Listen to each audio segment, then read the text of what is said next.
6:47 is the time. One of the biggest local races Utahns will vote on today is the race for Utah's governor.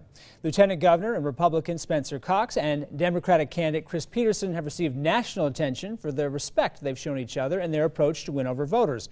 In an ad calling for political civility, Cox and Peterson say although their approaches may be different, they're both equally dedicated to the American values of democracy, liberty, and justice for all. Now, we reached out to both candidates to discuss their campaigns. This morning, joining us through Zoom is candidate Chris Peterson and running mate Karina Brown. Chris, Karina, welcome to both of you. Hey, thanks for having us. Thank you. Now, Chris, I should mention that we gave the same opportunity to Lieutenant Governor Spencer Cox, but their campaign couldn't make it. Let's talk about your campaign. People have loved that joint ad you did together. What's the reaction you've heard from voters? Well, it's been overwhelmingly positive. You know, people are yearning for civility and for a return to decency in our politics, and I sense that, and I am too. Lieutenant Governor Cox and I have some sharp policy disagreements, but the simple fact is that we both agree that just being polite and also respecting the outcome of our elections and the need for a peaceful transfer of power are critical features of our culture, and so that was something we could come together on. I'm excited that it's resonated. Yeah, people from both political sides right there love that ad. Karina, I know that you both suspended all your in-person events for our spike of COVID-19, much of the reason why we're talking to you here on Zoom today. How's that changed your campaign?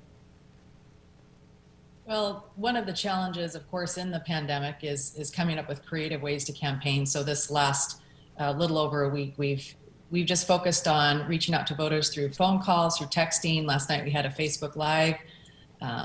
Last week we had another Facebook Live about the pandemic response. And so it's been good. It's forced us to be creative, and so that's been a good thing.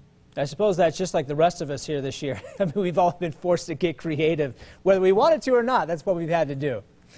Now, Chris, if you win, what are the first issues you would tackle as governor? The first issue we need to tackle more seriously and more effectively is our coronavirus epidemic. You know, we have one of the highest transmission rates in America. Hundreds of Utahns are dying. Thousands are getting sick every day. It's destroying small businesses and pushing many people to the brink of insolvency.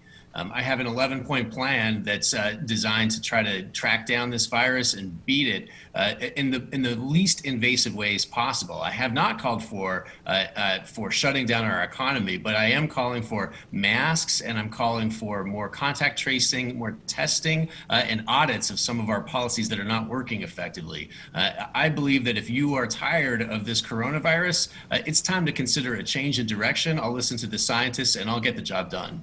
And of course, a lot of Utahns are hoping that this virus does come to a nice end. I know, let's continue with that. Karina, I know education is important to you. On a year where that's been such a focus with this virus as well, how do you help teachers, parents struggling to teach their kids during this pandemic?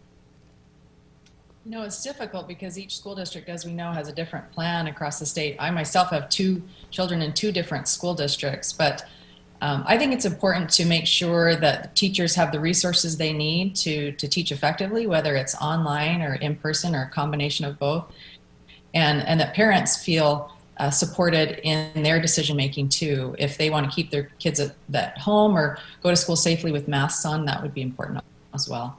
Yeah, a lot of those things we're hoping to kind of iron themselves out, but we have, as you mentioned, we have some things we need to do. Final message here, Chris, we'll end with you. What is your final message to voters here on Election Day, Chris?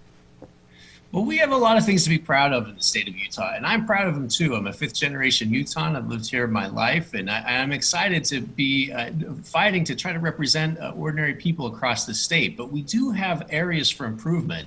If you feel like that the state legislature and the previous administration are not listening to voters, for example, overturning recent ballot measures that were successful in the last election or trying to triple food taxes, please consider making a change. We're both reasonable moderates. We'll steer the ship straight, and we'll try to make progress on the areas that our state needs to improve on. So thank you for your time, and thanks for giving us a chance. You bet. Of course, Chris Peterson, Karina Brown, good luck to both of you. Thank you for joining us here this morning.